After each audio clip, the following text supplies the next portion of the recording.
Hey everyone, आप सभी का स्वागत है आपकी अपनी पाठशाला में। तो आज के इस वीडियो में हम मैथमेटिक्स का sample question paper set A solve करेंगे जो 2026 के एग्जाम पैटर्न पे बेस है। तो आइए शुरू करते हैं।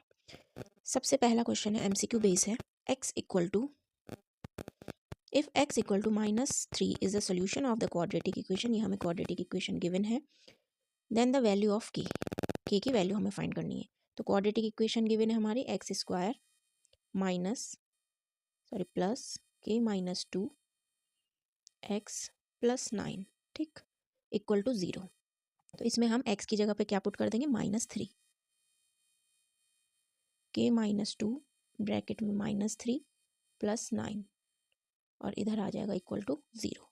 3 3 = 9 प्लस k माइनस 2 -3 है। तो अगर हम -3 के अंदर मल्टीप्लाई करेंगे तो क्या हो जाएगा हमारा, ये होगा हमारा -3k और minus minus plus 3 2 = 6 plus 6 plus 9 equal to 0।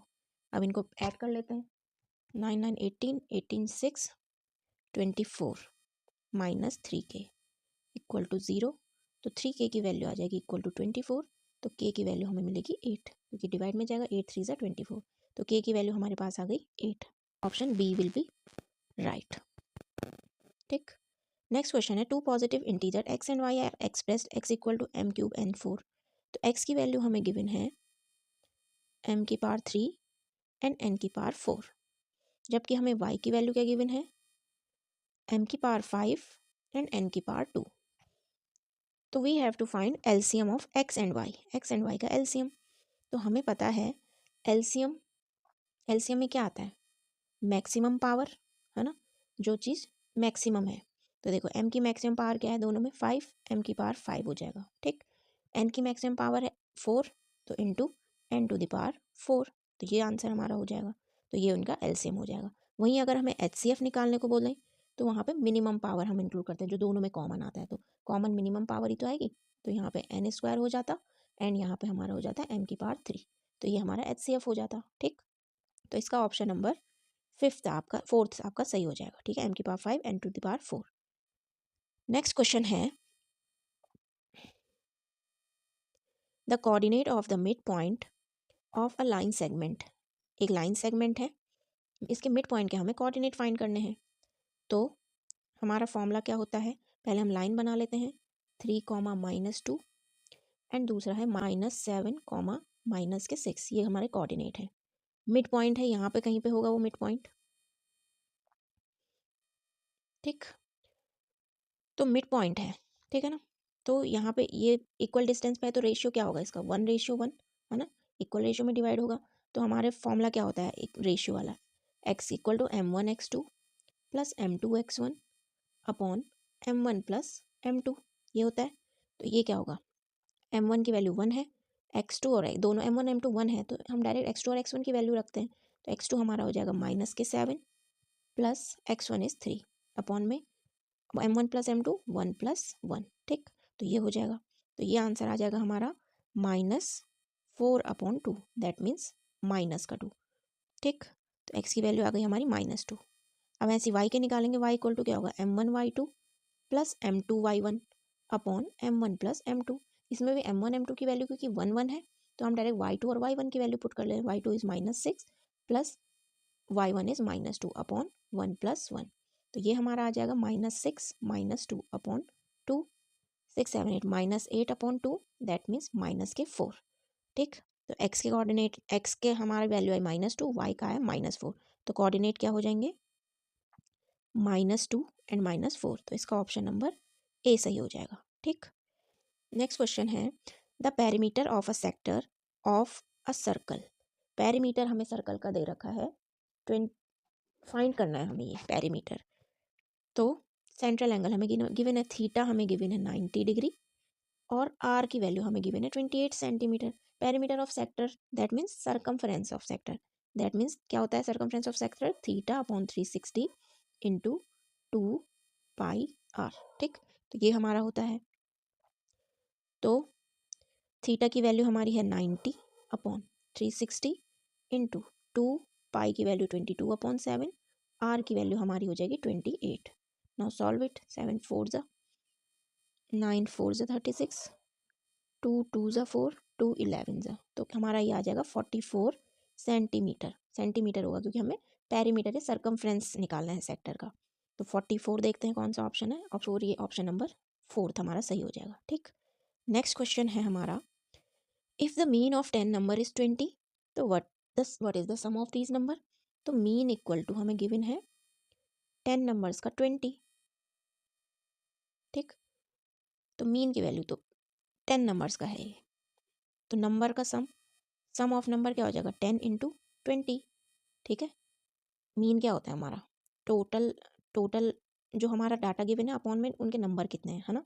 तो ये अपॉन 10 आएगा, तो अगर हमें सम निकालना है तो 200 आ जाएगा इसका सम। इन दोनों की मल्टीप्लाई कर देते हैं आपस में। ठीक है, जब भी हमें सम निकालना होता है, तो ऑप्शन नंबर सेकंड सही हो जाएगा। नेक्स्ट क्वेश्चन है, a tangent to a circle, जो टेंजेंट होता है सर्कल का, is dash to the radius through the point of contact. तो जो टेंजेंट होता है सर्कल का, रेडियस पे क्या होता है, परपेंडिकुलर होता है हमेशा। ये हमें पता है ना, ऐसे है कोई सर्कल है तो रेडियस और टेंजेंट के बीच जो एंगल बनता है वो 90 डिग्री का होता है। ठीक, तो ये हो गया। नेक्स्ट क्वेश्चन है द डिस्क्रिमिनेंट। डिस्क्रिमिनेंट मैंने आपको प्रीवियस वीडियो में बताया था जब हम दूसरा सेट सॉल्व कर रहे थे। डिस्क्रिमिनेंट होता है हमारा डी से डिनोट करते हैं, और डी की वैल्यू होती है बी स्क्वायर माइनस 4ac। ठीक, तो बी क्या होगा, एक्स का coefficient, that means minus 4a is x square का कोफिशिएंट 2, और c इज कांस्टेंट, जो हमारा कांस्टेंट है वो 3 है। नाउ सॉल्व इट, 4 4 जा 16, माइनस 4 2 जा 8 3 जा 24, तो माइनस करेंगे -8, क्योंकि नेगेटिव में है आर डी की वैल्यू, तो ये हमारा कोई भी रूट्स एग्जिस्ट नहीं करेंगे इसके। ठीक है, डी की वैल्यू लेस देन 0 है, तो ये भी ध्यान रखेंगे। -8 कौन सा है, ऑप्शन नंबर 4 सही हो जाएगा हमारा। ठीक, नेक्स्ट है हमारा the distance of the point 9 -3 from the origin. Simple सा क्वेश्चन, डिस्टेंस वाला फॉर्मूला लगा देंगे, x2 - x1 का whole square plus y2 - y1 का होल स्क्वायर। कोऑर्डिनेट क्या हो जाएंगे, एक हो जाएगा 9 -3, और ओरिजिन के कोऑर्डिनेट हो जाएंगे 0 0। इसको मान लो x1 y1 x2 y2। Values put करेंगे तो 0 - 9 का स्क्वायर प्लस 0 माइनस है और ये भी माइनस का 3, तो प्लस, तो ये हो जाएगा हमारा 9 का स्क्वायर कितना हो जाएगा 81 प्लस 9, तो कितना आ जाएगा 9 और 1 10, 8 और 1 9। ठीक, तो अगर हमें अंडर रूट निकालना है 90 का, तो क्या हो जाएगा 10 इंटू 3, तो इसमें से 3 बाहर आ जाएगा और अंडर रूट 10, तो इतने यूनिट हो जाएगा। दैट मीन्स ऑप्शन नंबर हमारा फर्स्ट सही हो जाएगा। ठीक है, 3√10। सो नेक्स्ट पार्ट है इसका आई। एक सिलेंड्रिकल ड्रम है जिसका डायमीटर हमें गिवन है 1.4। ठीक है, तो आर निकाल लेते हैं पहले, 1.4/2, that means 0.7 metre. Its height H given है हमें 2.1 मीटर। तो हमेशा ध्यान रखेंगे कि ये एक ही यूनिट में हो सारी वैल्यूज। ठीक है, तो how much water can it hold, तो वाटर किस में आता है, मीटर क्यूब वॉल्यूम में आएगा, है ना। तो इस मतलब इसका हमें सिलेंड्रिकल ड्रम का वॉल्यूम फाइंड करना है। तो वॉल्यूम ऑफ सिलेंडर, ये हमारा होता है क्या, फॉर्मूला याद रखेंगे, πr²h। ठीक, वैल्यूज पुट करते हैं, 22/7, आर की वैल्यू 0.7 इंटू 0.7 एंड इंटू 2.1। पहले पॉइंट हटा के नीचे 0 बढ़ा लेते हैं, फिर अब 7 से 7 कैंसिल। अब इनकी पहले मल्टीप्लाई कर देते हैं, 10 से हमेशा अवॉइड करेंगे डिवाइड, क्योंकि अगर नीचे 10 है तो हमेशा पॉइंट लगा के ऊपर वालों की मल्टीप्लाई कर दो अगर ईजी है तो। अगर बड़ा नंबर है तो कब तक काट सकते हैं, तो इसका आंसर आ जाएगा 3234, और नीचे कितने 0 हैं 3, तो 1000 आ गया। तो कितने के बाद पॉइंट लग जाएगा, 3 के बाद, 3.234 मीटर क्यूब, तो ये आंसर हो जाएगा। दैट मीन्स ऑप्शन नंबर हमारा 4 सही हो जाएगा। नेक्स्ट क्वेश्चन है, कॉमन डिफरेंस हमें गिवन है, डी की वैल्यू हमें गिवन है 5, value of A18 minus A13, तो ये फाइंड करना है हमें। तो हमें पता है ए एन क्या होता है, ये एन का काम कर रहा है। ए एन क्या होता है, A+n-1 इंटू डी, तो n-1 होता है, दैट मीन यहाँ पे एक कम हो जाएगा, मीन्स A प्लस क्या 17D, यहाँ पे माइनस का आ जाएगा, इसको नीचे लिखते हैं A+17D माइनस, इसको ब्रैकेट में रखते हैं अगले वाले को, अगला क्या होगा 13 है तो यहाँ पे 12D, ये हो जाएगा। पहले ब्रैकेट खोल लेते हैं, माइनस ए माइनस 12d, ठीक। ए से ए कैंसिल, 17 माइनस 12 5d, और डी की वैल्यू हमारे पास कितनी है 5, तो ये आंसर आ जाएगा 25, ठीक। That means option number second will be right. Okay, अब नेक्स्ट क्वेश्चन पे आते हैं, सॉल्विंग का है, शॉर्ट क्वेश्चन है। तो fifth term from the last से ये ध्यान रखेंगे, तो लास्ट से हमें फिफ्थ टर्म फाइंड करना है, ए पी इज गिवन। तो जब भी हमारा फ्रॉम द लास्ट से टर्म फाइंड करना होता है ना, तो हम पीछे से ही लेंगे। ए की वैल्यू क्या हो जाएगी -55, ठीक। और डी की वैल्यू क्या होती है, वैसे तो क्या होती है A2 माइनस A1 डी होता है कॉमन डिफरेंस, लेकिन हम क्योंकि फ्रॉम द लास्ट से ले रहे हैं ए, तो डी की वैल्यू होगी A1 minus A2, that means 11 minus 8, ठीक। तो ये आ जाएगा 3, तो ये हमें पता लग गया। अब हमें फाइंड क्या करना है, फिफ्थ टर्म, तो A5 क्या होगा A+4D, है ना। तो A क्या है -55 प्लस 4 इंटू 3, तो -55 प्लस 12, तो ये हमारा आंसर आ जाएगा 43, ठीक, लेकिन माइनस, ठीक है ना। तो -43 हो जाएगा इसका आंसर, -43, ठीक। नेक्स्ट थर्ड क्वेश्चन है, गिवन फिगर में PQ and PR are tangent to the circle such that PQ 7 centimetre, RPQ की वैल्यू 60 डिग्री गिवन है, तो कॉर्ड की लेंथ फाइंड करनी है, ठीक। तो देखिए, हमें पता है कि जब भी सर्कल के आउटर पॉइंट, एक पॉइंट से हमारे सर्कल पे टेंजेंट पड़ते हैं, दो टेंजेंट, तो वो इक्वल होते हैं, है ना, थ्योरम है हमारी। तो PQ PR के इक्वल हो जाएगा, दैट मीन्स ये भी कितना हो जाएगा हमारा 7 सेंटीमीटर, जितना हमारा PQ है, ठीक। अब हमें QR फाइंड करना है, तो एक 60 डिग्री है। अब हमें पता है कि क्योंकि साइड इक्वल है, तो इनके अपोजिट एंगल भी तो इक्वल होंगे, है ना, Q और R के बराबर हो जाएगा QR। अब इस ट्रायंगल में ले लेंगे पहले हम, तो सॉल्व करते हैं। सबसे पहले PQ इज़ गिवन 7 सेंटीमीटर, तो क्योंकि PQ हमें गिवन है और PR भी हमारा 7 सेंटीमीटर है, क्यों, क्योंकि एक्सटीरियर पॉइंट से एंगल जो सर्कल पे टेंजेंट ड्रॉन किए जाते हैं वो इक्वल होते हैं, ठीक। अब हमें पता है कि PQ PR बराबर है, तो इनके अपोजिट एंगल भी तो इक्वल होंगे, angle Q equal to angle R, इसको X मान लो, है ना।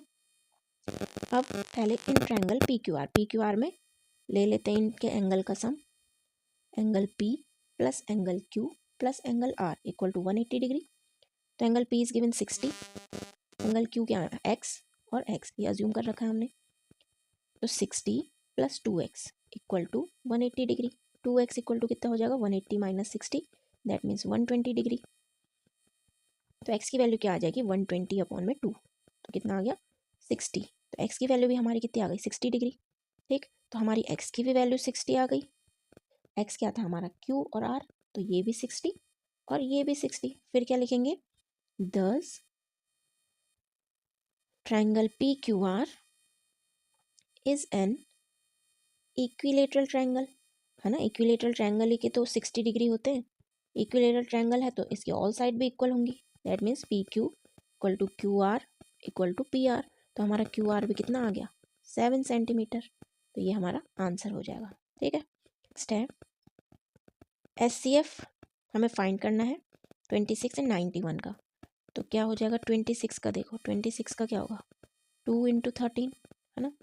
91 के प्राइम फैक्टर क्या हो जाएंगे 7 इंटू 13, तो एलसीएम ले लेते हैं इनका, जो दोनों में कॉमन आ रहा है वो 13 है, तो ये हो जाएगा हमारा आंसर, ठीक। क्वेश्चन नंबर 5 है, in the given figure angle CAB is 90 degree, AD perpendicular है BC लाइन पे, AC हमें गिवन है, AB 1 मीटर।